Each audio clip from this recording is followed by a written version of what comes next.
A great day to everyone. This presentation is about top 10 mistakes in CSR communication, and I'm assigned to give to you the part one. Are the mistakes 1 to 5. The targets of this report is first to discuss the top 5 common mistakes in CSR communication.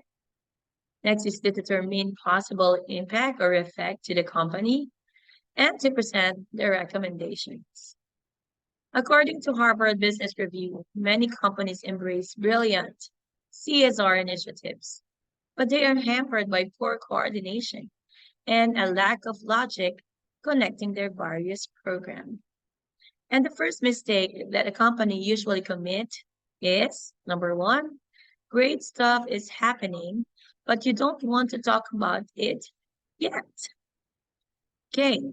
So in sustainability conferences, one could hear a lot of bright ideas or projects corporations are working on.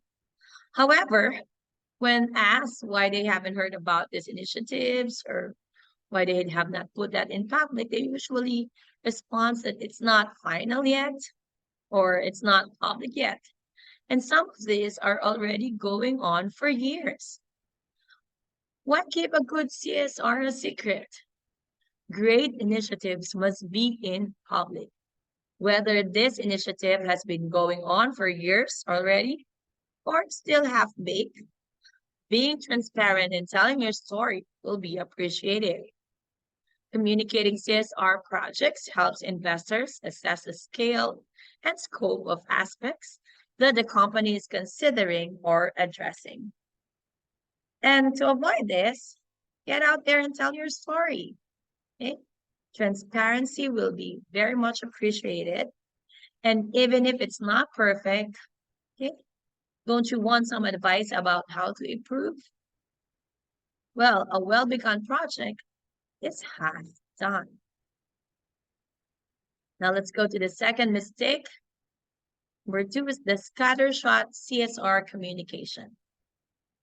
Lack of strategy leads to disclosing too much or oversharing. So this is the flip side of the first mistake. So when you communicate CSR initiatives without a clear purpose, vision, and strategy, you risk confusing, misleading, or boring your audience and losing their trust and interest. So some companies take duck-shot approach to CSR communication, putting out a press release every time some changes as if a light bulb, which is not really good. So to avoid this, make sure the sustainability news you promote is tied into an overall strategy. If you don't have a CSR strategy, you better get one. A well-defined CSR strategy plays a pivotal role. It's becoming more important than ever for these strategies to be goal-driven, ambitious, yet achievable and authentic. Make sure you have a well-defined CSR framework as well that aligns with your business goals, values, and stakeholders' expectations, and communicate it clearly and consistently to your executives and, of course, to your team. Now let's go to the second mistake. Number 3 is communications operate separately from operations.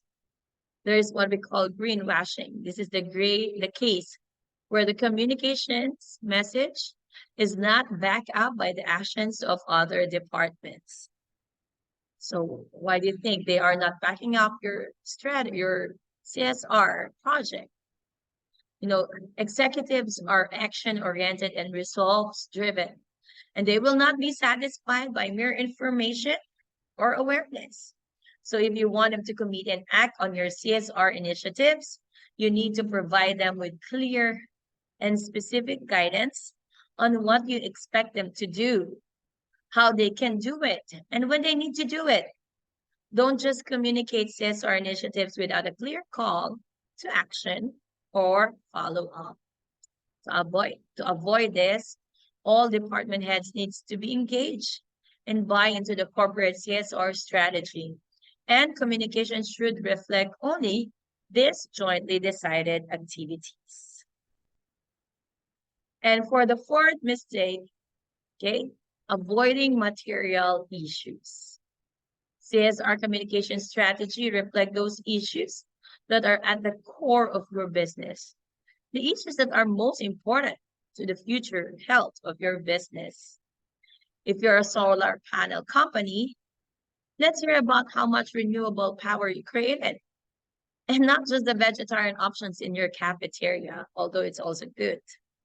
If you're a pharmaceutical company, people would like to hear about how many people your products have helped.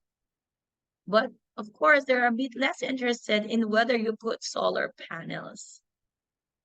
If you want your investors to pay attention to your CSR initiatives, you need to show them how they relate to their strategic objectives, operational performance, and competitive advantage.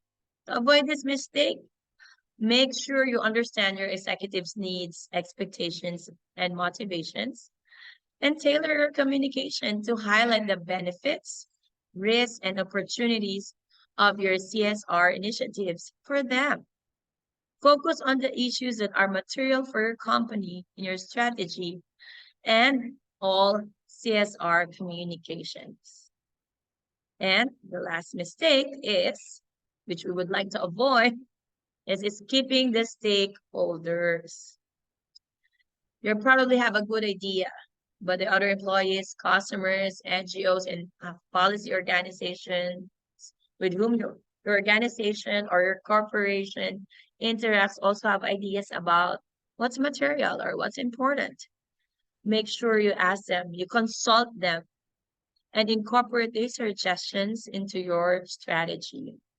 To avoid this, even if you can't manage all that material information at once, at least a note of it in your strategy in communications. Let people know you recognize it's important and start making a plan to manage it. So it's really important to hear and to listen to the suggestions of your stakeholders. And for the guide questions, okay, so number one, how do mistakes in CSR communication affect the reputation and performance of a company? Discuss a challenge your organization experienced and describe how it was fixed. And the last one, what are other common mistakes in CSR communication and how can they be avoided? I would also like to share with you the references that I use. Thank you very much for listening, and I will be waiting for all your thoughts and responses. Have a great day and good night. Bye.